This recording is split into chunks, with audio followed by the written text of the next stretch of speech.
Hi everyone, আজকে মায়ের সাথে একটু বেরিয়েছিলাম বাজারে। আর আজকের সন্ধ্যাবেলার আকাশটা তো খুবই সুন্দর ছিল। তো ফার্স্টে যাবো কিন্তু ডাক্তারের কাছে, কারণ মায়ের শরীরটা কিছুদিন ধরে ভালো নেই, তার কারণেই। তারপর আমরা চলে আসি কিন্তু বাজারে। তার কারণটা কি বলতো, পরের দিনই ছিল মনসা পুজো, তার কারণে চলে এসেছি। যা যা লাগবে মা এখান থেকে কেনাকাটা করবে।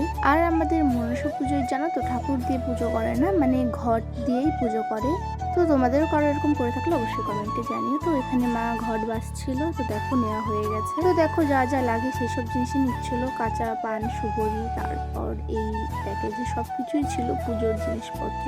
তারপরে তো বাড়িতে চলে এসেছি, আর চলো দেখা হচ্ছে কালকে।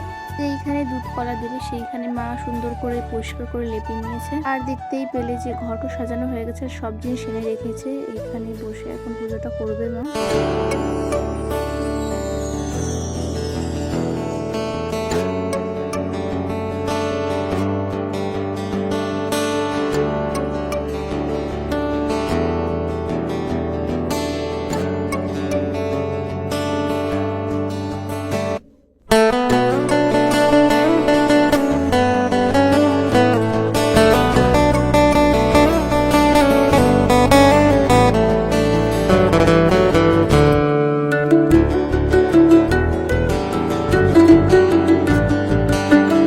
আজকের ব্লগটা আমি এখানেই শেষ করছি। ভালো লাগলে অবশ্যই লাইক কমেন্ট করে দিও।